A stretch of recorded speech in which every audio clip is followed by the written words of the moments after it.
ladies and gentlemen, to an all-new reaction and review. Tonight, we are continuing the countdown to episode 600 by taking a look at the movie that came in 4th place in the episode 600 tournament. Yes, guys, we are down to the final 4. This is so fucking awesome. Tonight's film is a horror movie from 2007 called Scar 3D.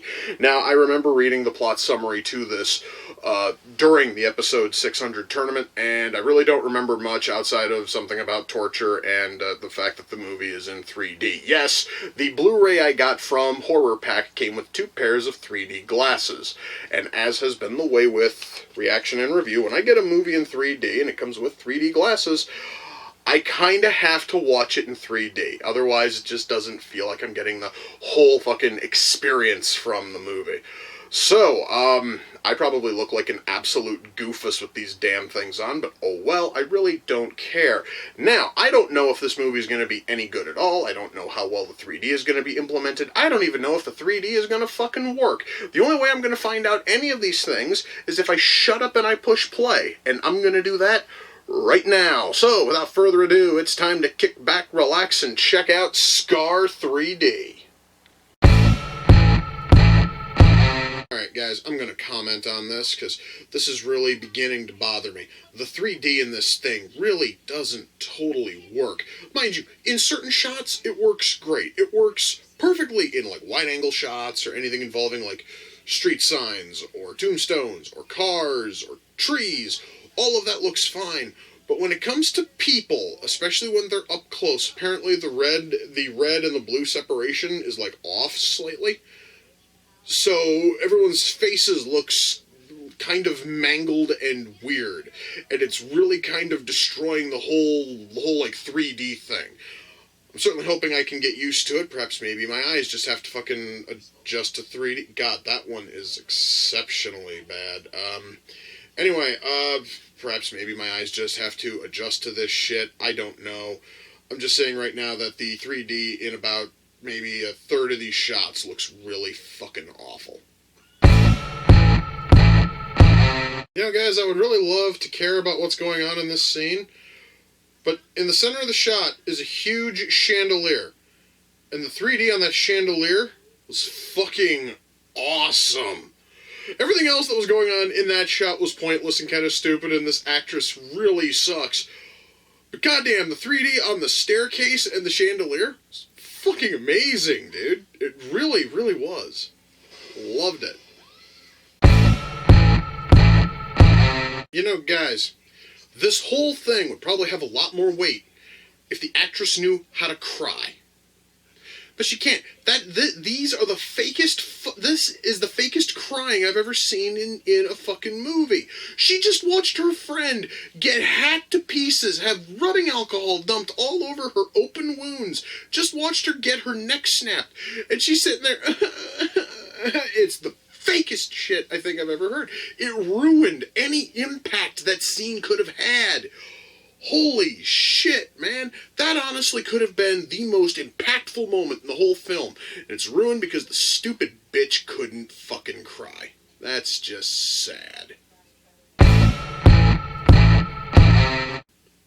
You know, guys, I really wish I could say I was in any way personally invested in anything going on in this movie. But I really can't. Because the writing is that bad. The acting is so shit. The 3D, about half of the time, doesn't even work. This whole thing is a massive mess, and the only thing I'm getting out of it is a fucking headache because the shitty 3D is sort of fucking with my vision. I'm slowly getting a headache, and it's starting to bother me. Well, guys, that was Scar 3D. Jesus fuck, that was Scar 3D. Let's just shut that shit off. Jesus Christ. Hang on. Whoa. Ah. Holy shit. That hurt a lot more than I thought, taking off these fucking things. Holy shit. Give me a sec, guys. I gotta kinda, like, refocus here. Wow. And now, like, this eye's all tainted red, or tinted red. This eye's all tinted blue. Yeah, that's going to take a bit for my eyes to fully adjust and fix. Holy That was probably the most painful 3D film I've ever watched, and I'm not talking about the quality of the film either. I'm talking about just the fucking 3D because it was done so poorly. Let's start with the 3D, because that was the big marketing point of this film. Is it's in 3D, and wow, my eyes still hurt. Anyway, the problem with the 3D here is that it does work in certain shots, and when it works, holy shit, it looks awesome. The problem is it doesn't work at the right moments, okay? It's totally cool that you have like a shot of a shot of the woods, and the three or four trees in the front are standing out from everything else. That looks fine. All right? When we are outside of the funeral home, and the funeral home sign is clearly standing out in front of the building, and the 3D works there, that's cool. When a car is getting pulled over, and both cars actually look as if they're in different, like, planes, it looks great. The problem is that those are the only shots that really work. When you get into close-ups with people, because of the 3D, and the way the 3D works, folks, is that they basically put a red filter and a blue filter over the film, and each one is offset a little bit from center, so that way when you put on the glasses, the two colors merge, and it's supposed to form like a 3D. It's supposed to form a 3D illusion. Now, when it's done right, it looks awesome.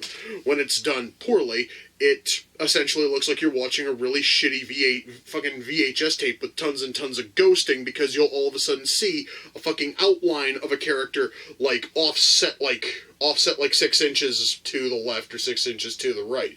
Here it was almost always 6 inches to the right, which is fucking terrible. And it was only with close-ups of people, normally.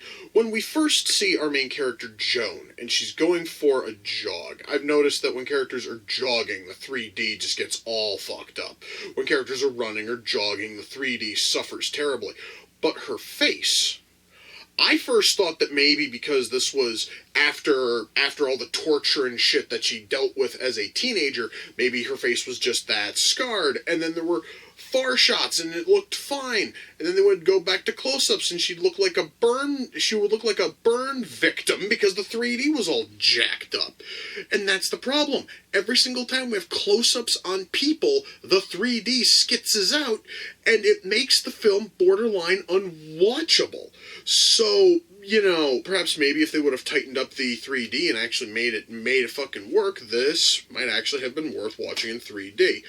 Unfortunately, because the only things that actually worked were things such as chandeliers and cars and street signs and trees and staircases and, like, garbage on the floor, because all of that was about the only shit that actually worked in 3D. The 3D here fails miserably.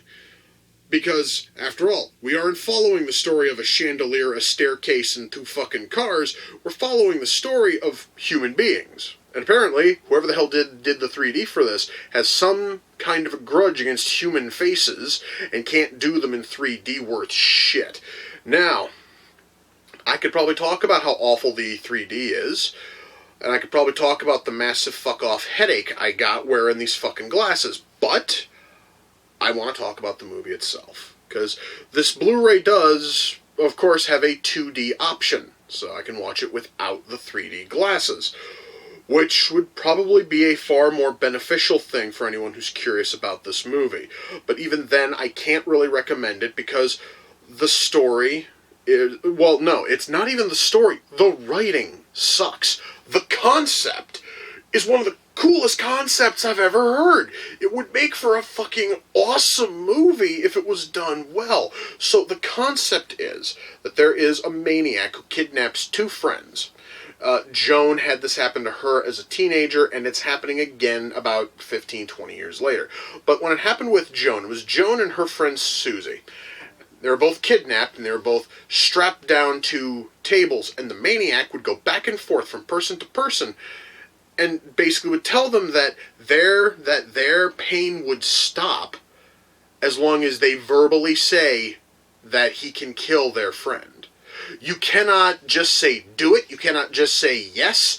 You have to say kill Joan. You have to say, kill Susie. You need to verbally tell him. And it's a psychological mind fuck. And if you say no, then he gets to torture you a little bit. Then he moves on to the next victim. And he does the exact same thing. And it goes back and forth until one person says, kill him. And then he gets to end them. And I will say that the methods of torture, all the different things we see, are fucking creative and interesting and awesome. And if the film focused on that, if the film focused on a maniac who was kidnapping friends and was pulling this shit, I guess maybe kind of sort of akin to Saw, it would probably have been great. Would also probably have helped if we didn't have a mountain flashbacks in this film. If we'd have started with just Joan as a teenager going through all this shit and then had like a 15-year time fucking skip to then have Joan come back for the Festival of Fish home fucking coming shit and watches it all happens again, it would probably have worked better. Unfortunately, when the story set in the present is starting to be, when the story in the present is beginning to lull and get dull, Joan all of a sudden has a flashback to even more of the torture that she and Susie went through 15 years ago. So really, the fucking crux of this, the shit that happened to Joan as a teenager, which was kind of sort of the catalyst for the whole story, is treated less as a vital and interesting plot point and used more as filler when the story starts to fucking die. And that's wrong. Now, we do have the mystery as to who the new maniac is. And I'm going to tell you right now, you will totally be able to tell who the fuck it is at least 15 minutes before it's actually frickin' revealed. And they tried. You can tell that they tried to make it a huge twist. But no, I honestly could totally tell. I honestly was starting to get hints 15 minutes into the movie. So, there is that. The writing here is just so awful. They wasted a fantastic concept of this, like, torture fucking game by just not caring about building up your characters or making anybody interesting. And using said torture game more as filler when the story is starting to suck. So yeah, writing here is fucking horrible. There isn't a single character with a single bit of personality. I'm going to tell you guys, the only reason why I even know the names of Joan and Susie is because when I paused the movie to begin this, both of their names are showing up on the cast list. I couldn't tell you any other person because those are the only two names I see. Which is kind of a shame because I don't remember the names of any other fucking characters. None. And I just watched the goddamn thing. What the fuck was the name of her niece? Olivia, something with a fucking O. I don't even remember, and she was in the closing scene of the movie. That is how totally forgettable these characters are. You are not going to give a front-flipping fuck about names or personality or any of that because none of it exists. Why don't we go down to acting? I totally understand when you're handed a script which is this shit. You're not going to try. It's really sad when the one person in the cast who actually did try is someone who has proven to me time and again that he can't act. And that's Christopher Titus. Christopher Titus, I'm going to tell you guys right now, Christopher Titus is a fantastic comedian. When he is on stage and he's doing his shit, he is one of the funniest motherfuckers to grab a mic. But when he tries to act, whether it be on his sitcom, whether it be in that little bit in Killer Clowns from Outer Space, whether it be here, he can't act. The man is a black hole of act, and we're just any decent fucking performance around him just gets sucked in and dies. The sad part is, he's the best actor in this film. Christopher Titus, a man who cannot act to save his soul, is the best one doing any form of acting in this film. Nobody else is even trying. Everybody else is phoning it the fuck in. Every single time a character has to fucking cry, it is the fakest cry you will ever hear, and it takes any and all tension out of the fucking scene. Alright? When we have a character who is getting stapled in the side with a high-powered staple fucking gun, and the crying sounds that fake, it completely destroys any suspension of disbelief you may have had, because it pulls all the tension out, and all of a sudden you're just looking at it going, the blood effects here are kind of shit. Why? Because all of a sudden I'm not interested in these characters, because they're obviously poorly acting and they can't fucking cry, and it just ruins the whole thing. And it's not just crying, it's everything. If it really doesn't matter if a character's crying, if a character is angry, if a character is happy, if a character is sad, nobody's putting in any effort, and it all sucks. So yeah, acting is a painful, horrendous abomination, and the best performance comes from a guy who is amazing as a comedian, but sucks fat throbbing dick when it comes to acting. My God, he really was the best actor in this film. Anyway, moving swiftly onward, special effects. I mentioned how the blood effects kind of sucked in this movie, offhandedly talking about how the acting will suck you out of the film. And that is rather true. There are a whole lot of special effects here which are done very, very poorly. One problem I noticed, and it's probably because this film is a low-budget effort, is you don't really get to see much. Like, you will totally see the aftermath of shit, but you never actually get to see the real thing. When our new maniac decides to go after Joan's niece, and he decides that the next bit of the torture game is he's going to take a hammer and a chisel to her fucking teeth, you see the whole thing, and you see the whole setup, and you never actually, well, actually that one there is stopped before anything happens, but still, you could totally tell that if anything would have happened, it would have been done off camera. Same thing when he finally gets his at the very end, and he gets sawed to pieces. You never actually get to see anything. You just see blood splattering everywhere, and it looks really, really shit. When characters are dead and they're covered in fucking blood, it just looks kind of poor. It could be because the blood came off as black, probably because they didn't bother to do any kind of color fucking correction to rectify the fact that half of your vision is completely red. At that point, you have to do some level of correction in color in order for blood to actually look like blood, instead of making everybody look as if they're bleeding fucking oil. Anyway, special effects here are incredibly poor, save for a couple of shots. Like, there actually is a point where one person is being tortured and they are partially scalped, as in a small chunk of their scalp about yay fucking big is literally like carved off, and it's tossed onto the ground. That looked fine. And the scene involving the stapling looked fine. But that's really about it. Everything else is done either off camera, or it's being blocked by someone, and it looks kind of cheap, and it looks kind of shit, and the whole thing is just a big fucking mess. God damn, is there anything else I can really talk about? Lighting here is okay, I guess. Color work is a little bit iffy, again, because you need to do color, correction if you're going to do something in 3D, and they failed to fucking do that.